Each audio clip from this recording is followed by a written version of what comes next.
यह dictation 5 second बाद start होगी, तब तक आप रेडी रहें।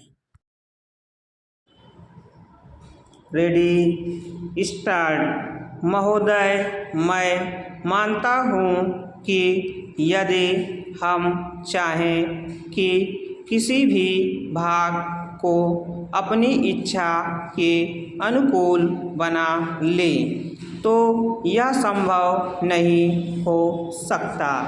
किसी भी देश में जितने लोग बसते हैं उन लोगों के हृदय में जो भावनाएं पैदा होती हैं, उनमें जो विचार उठते हैं, उन्हीं से भाषा निकलती है।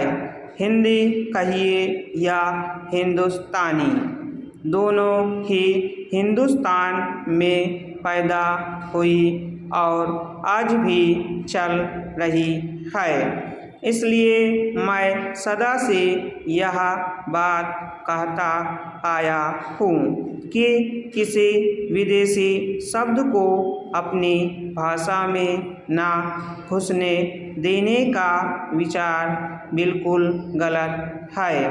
यदि कोई भी जीती जागती भाषा आगे बढ़ रही है, उन्नति कर रही है, तो उसमें बाहर के शब्द आए बिना रह नहीं सकते। यदि आप अंग्रेजी भाषा के किसी भी शब्दकोश को खोलकर देखें तो उसके अंत में 20-25 पृष्ठ परिशिष्ट के जोड़े जाते हैं। उन पृष्ठों में अंग्रेजी भाषा में जो नए नए शब्द आते हैं वे ही दिए जाते हैं। कुछ दिन हुए मुझे चैम्बर्स का एक पुराना शब्दकोश मिल गया। मैंने देखा कि आज का चैम्बर्स शब्दकोश पुराने शब्दकोश से दुगना मोटा था। पिछले 60 वर्षों में जितने नए शब्द लिए गए वे सब नए शब्दकोश में थे। विदेशी भाषा के जो शब्द प्रचलित हैं, यदि उन्हें निकाल देने का प्रयास किया गया तो भाषा का रूप ही दूसरा होगा।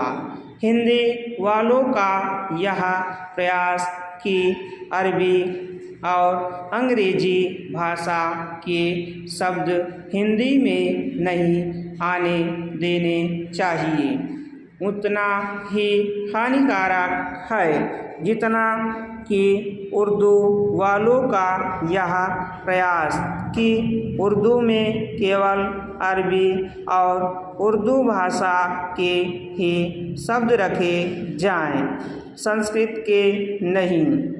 उसके साथ साथ हमको यह भी मानना होगा कि हिंदुस्तान में जो बहुत सी भाषाएं हैं वे अलग अलग प्रदेशों की अलग अलग भाषाएं हैं। जैसे उत्तर भारत में मराठी, गुजराती, हिंदी, बांग्ला, उड़िया तथा असमिया और दक्षिण में तमिल, तेलुगु, मलयालम तथा कन्नड़। इन सब भाषाओं में संस्कृत के शब्द बहुत हैं। हिंदी को छोड़कर और किसी भी भाषा में उर्दू के शब्द नहीं मिलेंगे।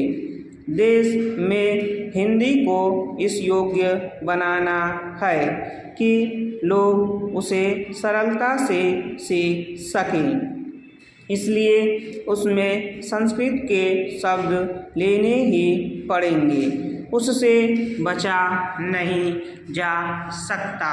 हमारे संविधान में हिंदी की व्याख्या इस प्रकार दी गई है कि हम उसी भाषा को हिंदी मानते हैं जिसके मूल में संस्कृत है। यह कोई नई बात नहीं है। इसे सभी लोग मानते और समझते हैं। आज लोग कुछ ऐसी हिंदी लिखने लगे हैं जिसमें संस्कृत के बड़े बड़े शब्द अधिक आते हैं, जो मेरे जैसे आदमी को, जिसने संस्कृत नहीं पढ़ी है, समझ में ही नहीं आती। जो व्यक्ति संस्कृत या अरबी भाषाओं में से किसी को भी अधिक नहीं जानते, परंतु अच्छी हिंदी या हिंदुस्तानी लिख सकते हैं, उनको इतना समय नहीं कि वे संस्कृत और अरबी के बड़े बड़े शब्द लें। वे तो छोटे शब्दों में ही अपना काम निकाल लेते हैं। बड़े शब्द लेने हो तो वह दूसरी चीज़ है। स्टॉप।